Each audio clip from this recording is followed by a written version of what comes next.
अक्षय तृतीयेच्या दिवशी पितरांसाठी तर्पणविधी, पिंडदान, दानधर्म, सेवा या गोष्टी आवर्जून कराव्यात.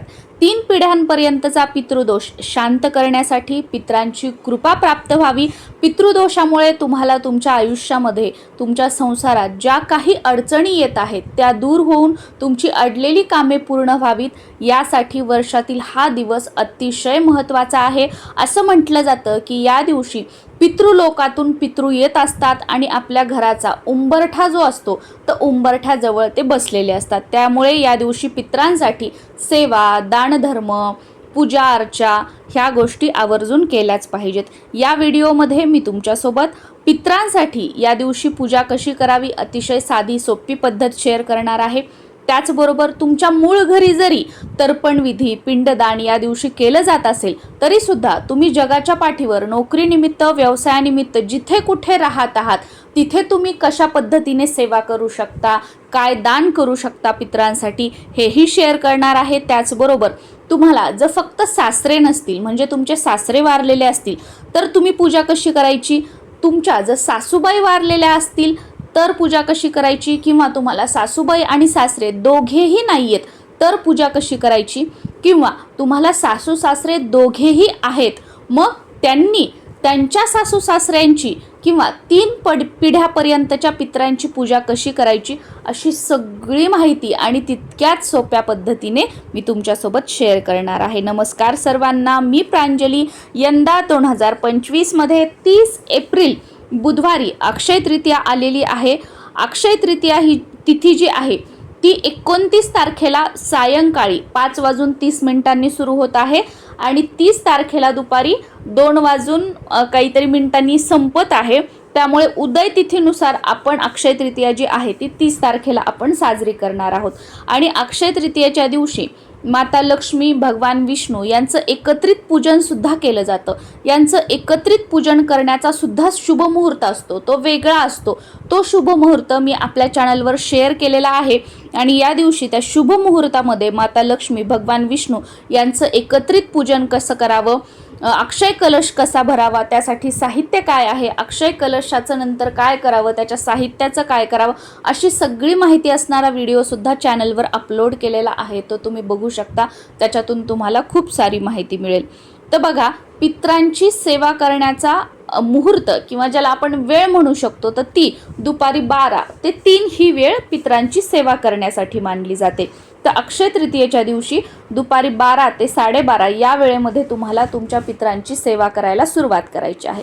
समजा आता तुम्ही नोकरी व्यवसायानिमित्त बाहेरगावी राहता आणि तुम्ही तर्पण किंवा पिंडदान या गोष्टी नाही करू शकणार, मग अशा वेळेला दुपारी 12 ते 12:30 या वेळेत तुम्ही काय करायचं, तुमच्या घरामध्ये जी दक्षिण दिशा आहे, हॉलची असू द्या किंवा कोणत्याही रूमची असू द्या, जी दक्षिण दिशा असते तर दक्षिण दिशेला एक छोटासा पाट ठेवायचा, त्याच्यावर मुठभर किंवा आपण एखादी वाटी, एखादा ग्लास तांदूळ टाकायचे आणि त्या तांदूळावर न वापरलेली एक पणती घ्यायची. त्या पणतीमध्ये जे कोणतं तेल तुम्ही देवासाठी वापरता ते तेल टाकायचं आणि सिंगल वात त्यामध्ये लावायची आणि दक्षिणेकडे ज्योत करून हा जो दिवा आहे तो प्रज्वलित करायचा. आणि आपण बसण्यासाठी आसन घ्यायचं आणि आसन घेऊन जेव्हा आपण दिवा लावतोय तर त्यावेळेला ओम पितृदेवताभ्यो नमः, ओम पितृदेवताभ्यो नमः हा मंत्र कमीत कमी 11 वेळा म्हणायचा. आणि हा मंत्र म्हणून झाल्यानंतर तुम्हाला जर तुमच्या 3 पिढ्यांपर्यंतच्या पितरांची नावं माहीत असतील तर त्या नावांचा उल्लेख करायचा, उच्चार करायचा. आणि जर नावं माहीत नसतील तर मग तुमचं आडनाव आणि जसं की समजा आमचं तर जोशी घराण्यातील जे पितृ आहेत, आता मला माझ्या सासऱ्यांच्या वडिलाचं नाव माहीत आहे तर मी त्यांचं नाव घेते, त्यांच्या वडिलांचंही माहीत आहे त्यांचं नाव घेते, या दोन्हींचं नाव घेते. तर तुम्हाला जे माहीत असतील ते नाव घ्यायचं किंवा आपलं आडनाव आणि ह्यांचे जे 3 पिढ्यांपर्यंतचे पित्र असतील त्या सर्व पितरांना नमस्कार म्हणायचं. माझ्याकडून, आपल्या घरातील लहानांकडून, मोठ्याकडून काही चूकभूल झाली असेल तर त्याबद्दल क्षमा करा. आणि तुमचं जर काही एखादं अडलेलं काम असेल, संसारामध्ये काही प्रॉब्लेम असतील, घरामध्ये काही समस्या असतील तर त्या सुटाव्यात यासाठी प्रार्थना करायची. आणि इथून पुढे जशी मला शक्य होईल तशी मी आपली सेवा करेल. माझ्या सेवेचा स्वीकार करावं. तुमच्या आशीर्वादाने माझं हे काम होऊ द्या, माझा संसार सुखाचा होऊ द्या, घरामध्ये पैसा वगैरे सगळा व्यवस्थित टिकू द्या, सगळ्या गोष्टी वेळची वेळेवर आणि सगळ्या चांगल्या, सर्वांना उत्तम आरोग्य मिळू द्या, हे जे काही तुम्हाला वाटतं ते प्रार्थना करायची. आणि त्यानंतर तुम्हाला पितृ अष्टक पठण करायचं आहे. मी पर्सनली स्वतः पितृ अष्टक म्हणते, मला पितृ अष्टक खूप आवडतं, म्हणायलाही आवडतं आणि मला ते खूप आवडतं सुद्धा पितरांची सेवा करण्यासाठी, तर मी ते म्हणते. तुम्हाला हवं असेल तर तुम्ही ते म्हणू शकता किंवा तुम्ही पितृस्तुती किंवा पितृस्तोत्र सुद्धा म्हणू शकता. गुगलवर तुम्हाला हे सगळे स्तोत्र जे आहेत ते मिळून जातील. तर ही सेवा तुम्हाला फक्त करायची आहे जर तुम्ही पिंडदान आणि तर्पणविधी करू शकणार नसाल तर. आणि सेम याच पद्धतीने दिवा संध्याकाळी दिवे लागणीला सूर्य मावळल्यानंतर सुद्धा तुम्हाला लावायचा आहे. त्याचबरोबर या दिवशी तुम्ही जिथे कुठे आहात जगाच्या पाठीवर तिथे तुम्हाला पाण्याने भरलेला एखादा नवीन माठ, घरातील जुना नाही, नवीन एक माठ आणायचा, त्याच्यामध्ये पाणी भरायचं आणि पाण्याने भरलेला हा माठ किंवा ज्याला सुरई म्हटलं जातं, छोटी असते बघा ती, तर पाण्याने भरलेली सुरई या दिवशी एखाद्या गरजू व्यक्तीला, गरीब व्यक्तीला तुमच्या पितरांचं स्मरण करून त्यांचं नाव घेऊन तुम्ही दान करू शकता. सेम तुमच्या ज्या काही समस्या असतील, अडचणी असतील त्या सुटाव्या यासाठी प्रार्थना वगैरे, म्हणजे घरी तो माठ आणायचा, त्याचं पूजन करायचं, त्याच्यामध्ये पाणी भरायचं, पितरांना तुम्हाला जी काही प्रार्थना करायची आहे ती प्रार्थना करायची आणि त्याच्यानंतर दुपारी 12 ते 4 या वेळेमध्ये हा माठ तुम्हाला पाण्याने भरलेला दान करायचा आहे. कोणी जर घेणारं नसेल तर घराच्या आजूबाजूला जिथे कुठे एखादं मंदिर असेल तर तिथे तुम्ही हे ठेवून आलात, तिथे दान केला तरी सुद्धा चालू शकतं. आता समजा तुम्हाला ही पूजा, पितरांची जी पूजा आहे ती प्रॉपर करायची आहे, तर तुमचे सुरुवातीला सासू आणि सासरे तुम्हाला दोन्हीही नसतील तर कशा पद्धतीने करायचं ते सांगते. समजा आता तुम्हाला सासूही नाही आहे आणि सासरेही नाही आहेत, मग अशा वेळेला काय करायचं, दुपारी 12 वाजता पूजेला सुरुवात करायची. दक्षिण दिशेला तोंड करून तुम्ही स्वतः बसायचं आहे आणि दक्षिण दिशेला समोर एखादा पाट तुम्हाला ठेवायचा, त्या पाटावर वस्त्र अंथरून घ्यायचं, तुम्हाला बसण्यासाठी आसन घ्यायचं. सुरुवातीला दिवा लावायचा आहे, दिवा धूप अगरबत्ती लावून घ्यायची आणि त्यानंतर एक पत्राळी तुम्हाला घ्यायची आहे. पत्राळी किंवा एखादं ताट तुम्ही घेतलं तरी सुद्धा चालतं. त्यावर तुम्हाला जसं असं पावशेर किंवा किलोभर किंवा 1.25 किलो, खूप कमी पण नाही आणि खूप जास्त पण नाही, असे तुम्हाला थोडेसे गहू किंवा एखादे तांब्या भरून गहू असे टाकायचे आणि त्याच्यावर तुम्हाला एक मोठा माठ घ्यायचा आहे. जर इथे तुम्हाला दिसतोय बघा फोटोमध्ये, तर असा एक मोठा माठ घ्यायचा, याला केळी म्हटलं जातं आणि त्याच्यावर एक छोटा माठ आहे बघा, त्याला करा म्हटलं जातं. आता तुम्हाला सासू सासरे दोन्हीही नाही आहेत म्हणून आपल्याला केळी आणि करा दोन्हीचीही पूजा करायची आहे.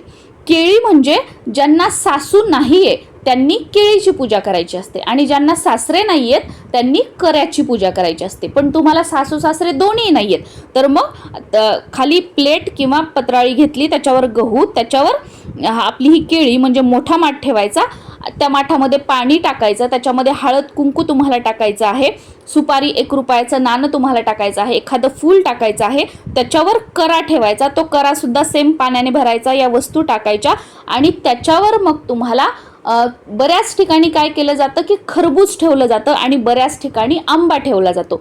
तर तुमच्याकडे काय ठेवण्याची पद्धत आहे हे तुमच्या घरातील मोठ्या मंडळींना किंवा तुमची जी भावकी असेल त्यांना तुम्हाला विचारायचं आहे आणि मग वरचा जो करा असतो छोटा माठ त्याच्यावर तुम्हाला तुमच्याकडे जे ठेवलं जातं किंवा तुमच्याकडे खरबूज आणि आंब्या व्यतिरिक्त काही ठेवलं जात असेल तर तुम्हाला ते ठेवायचं आहे.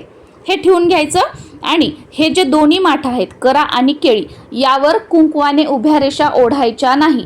ही आपण पितरांची पूजा करत आहोत म्हणून ह्या करा आणि केळीवर आपल्याला चंदनाने वरून खाली रेषा ओढायच्या आहेत. आपण बघा कलश मांडणी वगैरे करताना, पूजा करताना जेव्हा आपण कलश वगैरे भरतो त्यावेळेला आपण कुंकवाने खालून वरती रेषा ओढतो, पण ही पितरांची सेवा आहे म्हणून वरून खाली चंदनाने 5 रेषा ओढून घ्यायच्या आहेत दोन्ही ह्याच्यावर. आणि जो कलावा धागा असतो तर त्याने 3 वेळा ह्या कराला आणि केळीला गुंडाळून घ्यायचा आहे. 3 वेळाच धागा गुंडाळायचा, कारण ही आपण पितरांची पूजा करत आहोत. आणि तुमच्याकडे जर आंब्याची पाने, आंब्याचा डहाळा जर ठेवण्याची पद्धत असेल तर तुम्हाला आंब्याचा डहाळा सुद्धा या माठामध्ये किंवा या करा केळीमध्ये ठेवायचा आहे. तुमच्याकडे पद्धत नसेल तर ठेवायचा नाहीये. तर या पद्धतीने साधी सोपी ही पूजा मांडणी जर सासू सासरे दोन्ही नसतील तर करायची आहे. आणि यांचं पूजन वगैरे सगळं करून घ्यायचं. या दिवशी पूर्णावरणाचा स्वयंपाक केला जातो, आंब्याचा रस बनवला जातो. अक्षय तृतीयापासूनच बऱ्याच जणांकडे आंबे खायला सुरुवात केली जाते. तर जो तुम्ही नैवेद्य बनवलेला असेल तो नैवेद्य दाखवायचा. तुमच्या पितरांचे, तुमच्या सासू-सासऱ्यांचे तुमच्याकडे फोटो असतील तर याच्या मागे तुम्ही फोटो सुद्धा ठेवू शकता. फोटो स्वच्छ पुसून घ्यायचे, त्यांना हार फुलं सगळं ते अर्पण करायचं आहे, धूपदीप दाखवायची, नैवेद्य दाखवून घ्यायचा. ही झाली आपली साधी सोपी पूजा.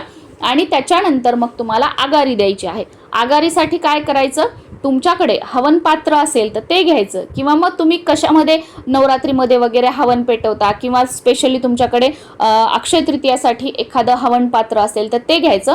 त्याच्यामध्ये गोवरीवर शुद्ध गाईचं तूप टाकायचं, त्याच्यावर कापूर टाकायचा आणि ते प्रज्वलित करून घ्यायचं आणि ते तुम्हाला तुमच्या दरवाजामध्ये न्यायचं आहे. आणि जे काही तुम्ही स्वयंपाक बनवलेला असेल पूर्णावरणाचा ते सगळं थोडं थोडं एका ताटलीमध्ये घ्यायचं. त्या सगळ्याचा एकत्रित कुस्कारा करायचा, ते सगळं चुरून घ्यायचं, कुस्कारा करून घ्यायचा, किंवा एक घास तोडून घ्यायचं, त्याच्यात सगळं जे काही बनवलं आहे ते त्याला लावायचं आणि त्या अग्नीवर आघारी म्हणजे पित्रांना आपण घास देतोय असं ते तुम्हाला जे तुम्ही कालवलेलं आहे ते तुम्हाला त्या जी आघारी आपण जे हवन पात्रामध्ये पेटवलेलं आहे त्याच्यावर तुम्हाला टाकायचं आहे. या पद्धतीने आगारी जी आहे ती द्यायची आहे. आणि मग बाकीचं जे उरलेलं आहे ते तुम्ही गाईला खाऊ घालू शकता, किंवा तुमच्याकडे ही आगारी केली जात नसेल तर जो दाखवलेला नैवेद्य आहे तो तुम्ही तुमच्या घराच्या आजूबाजूला कुठे गाय असेल तर त्या गाईला खाऊ घालू शकता. आता गाय सुद्धा खायला नसेल तर घराच्या आजूबाजूला एखादं मोठं झाड वगैरे काही असेल तर तिथे ठेवू शकता, म्हणजे पशु पक्षी वगैरे खाऊ शकतील. आणि मग तुम्हाला समजा सासू सासरे दोन्ही नसतील तर तुम्ही पुरुष आणि महिला बोलवू शकता आणि त्यांना जीव घालू शकता. आणि तुम्हाला जर सासरे नसतील तर पुरुष बोलवायचा, त्यांना जीव घालायचा. तुम्हाला जर सासूबाई नसतील तर मग महिला बोलवायची, सवाष्णी असेल तर सवाष्णी, आणि मग त्यांना जीव घालायचं. या पद्धतीने ते पित्रांची ही पूजा झाल्यानंतर, पित्रांसाठी जे आपण जेवायला बोलवले आहेत मंडळी, त्यांचं जेवण झाल्यानंतर पित्रांना ही आगारी घास दिल्याच्या नंतरच आपण घरातील जी छोटी मोठी जी मंडळी आहेत त्यांनी या दिवशी अन्न ग्रहण करायचं असतं, जेवण करायचं असतं. जोपर्यंत पित्रांचं सगळं ही पूजा जे जेवायला सांगितले आहेत त्यांचं जेवण होत नाही तोपर्यंत या दिवशी आपण उपवास करायचा असतो. आणि या दिवशी व्रत करण्याला खूप जास्त महत्त्व आहे पित्रांना घास देईपर्यंत. आता समजा तुम्हाला सासूबाई नाहीये तर ह्याच्यातला जो हा खालचा माठ आहे ना, फक्त तो खालचा माठ घ्यायचा. सेम पूजा याच पद्धतीने, खाली पत्रावळी, त्याच्यावर गहू, त्याच्यावर हा खालचा माठ ज्याला केळी म्हटलं जातं ती सेम, त्याच्यामध्ये पाणी वगैरे सगळं भरायचं. आणि त्याच्यावर मग तुमच्याकडे जर खरबूज असेल तर खरबूज किंवा आंबा ठेवत असतील किंवा या व्यतिरिक्त काय ठेवत असतील ते ठेवायची. आणि सेम आता जसं सांगितलं पूजा करायची करा केळीची, सेम त्या पद्धतीने पूजा करायची. आणि तुमच्या सासूबाई गेलेल्या असतील तर एखाद्या महिलेला जेवायला वगैरे बोलवायचं आणि नैवेद्य वगैरे सेम तसाच दाखवायचा, गाईला खाऊ घालायचा. आणि ती महिला जेवून गेल्यानंतर मग तुम्हाला तुमच्या घरातील जे मंडळी आहेत ते अन्न ग्रहण करू शकतात किंवा ते जेवण करू शकतात. आता समजा तुमचे सासरे फक्त गेलेले असतील तर अशा वेळेला फक्त वरचा जो करा आहे, जो छोटा माठ आहे त्याचं फक्त पूजन करायचं आहे, गव्हावर तो ठेवायचा आणि सेम पूजा पद्धती सेमच असणार. आणि मग तुम्हाला त्याची पूजा करायची आहे. आता हे जे करा आणि केळी जे आहे तर याचं काय करायचं, हे तुम्ही तुमच्या आजूबाजूला कोणी गुरुजी वगैरे असतील तर त्यांना हे पाण्याने भरलेलं तसंच तुम्ही दान करू शकता, किंवा तुम्ही कोणी गरजू गरीब व्यक्ती असेल त्यांना दान करू शकता. आणि कोणी घेणारं नसेल तर एखाद्या मंदिरामध्ये तुम्ही हे ठेवून येऊ शकता. आता हे जे पाणी वगैरे आहे तुम्हाला दुसऱ्या दिवशी लगेच दान करायला जमलं नाही तर घरातील तुळस वगैरे सोडून इतर झाडांना त्यातलं पाणी टाकायचं. आणि जेव्हा तुम्ही मंदिरात किंवा इतर कोणाला देत आहात तर त्यावेळेला दुसरं स्वच्छ पाणी भरून पाण्याने भरलेलाच हा माठ करा किंवा केळी तुम्हाला दान करायची आहे. आणि अक्षय तृतीयेच्या दिवशी पित्रांसाठी दान करण्याला सुद्धा खूप जास्त महत्त्व आहे. तर या दिवशी हा करा केळी सोडून दुसरा एक माठ तुम्ही विकत आणू शकता आणि तो माठ पाण्याने भरून तुम्हाला पित्रांचं स्मरण करून दान करायचं आहे. सुरुवातीला त्याची प्रोसेस मी सांगितलेली आहे. तर या पद्धतीने तुम्हाला सासू सासरे दोन्ही नसतील किंवा सासू नसेल किंवा सासरे नसतील तर या पद्धतीने तुम्हाला करा आणि केळीची पूजा करायची आहे. सासू नसेल तर केळीची पूजा करायची, सासरे नसतील तर कऱ्याची पूजा करायची, आणि सासू सासरे दोन्ही नसतील तर केळी आणि करा या दोन्हीचंही पूजन करायचं आहे. दुसऱ्या दिवशी हे जे खालचे गहू आहेत ते तुम्ही दान करू शकता, एखाद्या मंदिरामध्ये ठेवू शकता, किंवा तुम्ही गाईला वगैरे खाऊ घालू शकता, किंवा तुम्ही पक्ष्यांना सुद्धा टाकू शकता. आणि जे फुलं वगैरे आहे हे सगळं निर्माल्यामध्ये टाकायचं आहे. खरबूज किंवा आंबा तुम्ही जो ठेवलेला आहे तो सुद्धा या करा केळीसोबत तुम्हाला दान करायचा आहे. आणि शक्य झालं तुम्ही मातीची पणती दिवा वगैरे लावलेला असेल तर तो सुद्धा दुसऱ्या दिवशी तुम्हाला दान करायचा आहे. कणकेचा दिवा तुम्ही लावलेला असेल तर दुसऱ्या दिवशी तो सुद्धा तुम्हाला विसर्जित करायचा आहे. आणि सॉरी, मी मातीचं पणती ती जे म्हणलं ते दान नाही करायचा, दुसऱ्या दिवशी विसर्जित करायचा आहे. एखाद्या झाडाखाली ठेवून देऊ शकता, तुमचं शेत वगैरे असेल तर मातीत दाबून देऊ शकता किंवा तुम्ही प्रवाहित करू शकता. आय होप तुमच्या सगळ्या प्रश्नांची उत्तरं दिलेली आहेत. तरीसुद्धा काही प्रश्न असेल तर कॉमेंटमध्ये विचारा. पुढच्या व्हिडिओमध्ये त्याचं उत्तर देण्याचा नक्कीच प्रयत्न करेल. आणि सुतक असेल, मासिक पाळी असेल तर त्यामध्ये पितरांची सेवा करू नका, हे खूप कडक असतं.